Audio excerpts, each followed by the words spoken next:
آج کی پروسیڈنگز کو ہم ویلکم کرتے ہیں،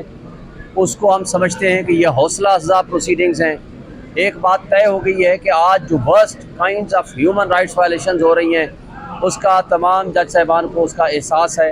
اور اس کا تذکرہ بھی ہوا ہے کہ supreme court of Pakistan specially 9 May کے کیسز میں جب ضمانت دیتی ہے تو ایک ڈپٹی کمشنر 3 MPO کے آرڈر کے تحت ان لوگوں کو، ان بے گناہ لوگوں کو جیلوں میں بند کر دیتا ہے۔ تو یہ بدترین قسم کی انڈیپینڈنس آف جوڈیشری کے اوپر بھی حملہ ہے کہ سپریم کورٹ کے فیصلے کو ایک ڈپٹی کمشنر اٹھا کر کے نلیفائی کر دیتا ہے۔ دوسری بات جو ہمارا مطالبہ تھا شروع سے کہ اس کو فل کورٹ سننا چاہیے، وہ بات بھی آج سامنے آ چکی ہے، اور سپریم کورٹ نے یہ وضاحتاً اپنی آبزرویشن دے دی ہے کہ ہم فل کورٹ انشاءاللہ اس پہ بنائیں گے تاکہ وہ فل کورٹ ایک انسٹیٹیوشنل ریسپانس دے سکے، اور فیوچر میں اگر کوئی ججز کے اوپر پریشر ہو، سول جج کے اوپر پریشر ہو، اس طرح ISI یا کوئی بھی ادارہ یا کوئی بھی طاقتور شخصیت ان کے اوپر پریشر ڈالے گی تو اس کا ایک طریقہ کار جو آلریڈی یا تو مقرر ہے اور اگر نہیں ہے تو وہ مقرر کیا جائے گا، اور اس کے نتیجے میں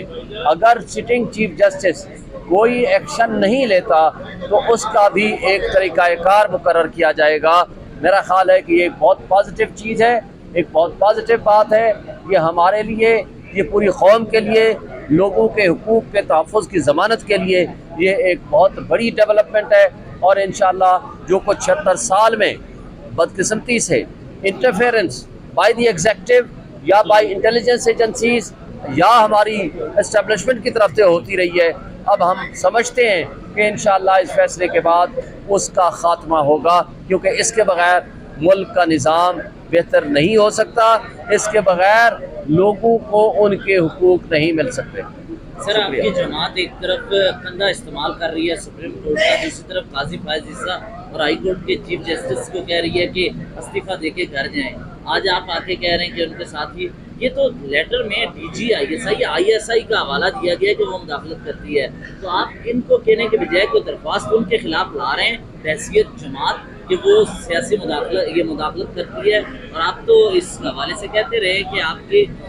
عمران خان کے خلاف وہ فیصلے تھے جن میں مداخلت ہوئی، تو درخواست لا رہے ہیں آپ؟ شیراز صاحب، پہلی بات تو یہ ہے کہ ایک بات طے ہو گئی ہے کہ ان 6 معزز جج صاحبان نے لکھ کے دیا ہے، اس کا پہلی ریزن یہ لکھی ہوئی ہے کہ عمران خان کے خلاف فیصلے لینے کے لیے ان ججز کے اوپر پریشر ڈالا گیا، ان کے ایک جج کے برادر نسبتی کو اٹھا کے اس کو الیکٹرک شاک لگائے گئے، اسی کیس کے ایک جج صاحبان پہ اتنا پریشر ہوا کہ وہ ہاسپٹلائزڈ ہوا، اور پیرا نمبر 6 میں لکھا ہوا ہے کہ ایسے کیسز جن کا پولیٹیکل کانسیکوینس ہے ان کی وجہ سے پریشر ہے۔ مجھے بتائیں کون سے کیس ہیں جس کا پولیٹیکل کانسیکوینس ہے؟ کیا یہ کٹ پتلی حکومت جو ہے ان کے خلاف فیصلے لینے کے لیے پریشر ہے؟ یہ جو خود کہتے ہیں کہ ہم اسٹیبلشمنٹ کی آنکھ کا تارا ہیں، شہباز شریف جو کہتا ہے، کیا ان کے حق میں کے لیے کر رہے ہیں یا ان کے خلاف کر رہے ہیں؟ لہٰذا آج طے ہو گیا ہے کہ ونڈیکیشن ہو گئی ہے عمران خان کی۔ ہم PTI ہم ایک بات بجا طور پر سمجھتے ہیں، جب ملک میں نظام انصاف درست ہوگا،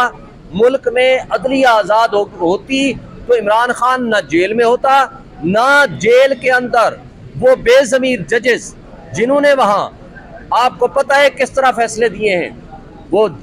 جیل کے اندر پراسیکیوٹر کو اٹھا کر کے عمران خان کا وکیل بنا کے جیل میں سزائیں دے دی ہیں، جو آج صاحب کے سامنے کھل چکی ہیں۔ اس لیے ہم یہ سمجھتے ہیں کہ ہم عدلیہ کی آزادی کے ساتھ کھڑے ہیں، اس لیے کہ ہمیں 80% لوگوں نے ووٹ دیے ہیں، ہم جیتے ہوئے الیکٹڈ ریپرزنٹیٹیو ہیں، کٹ پتلی اور ریجیکٹڈ لوگ ہمارے اوپر مسلط ہوئے ہیں۔ ہم صرف عدلیہ کی آزادی چاہتے ہیں، جب عدلیہ آزاد ہوگی تو لوگوں کو ان کے حقوق بھی ملیں گے اور ہمارے بھی حق ہمیں ملیں گے۔ شکریہ۔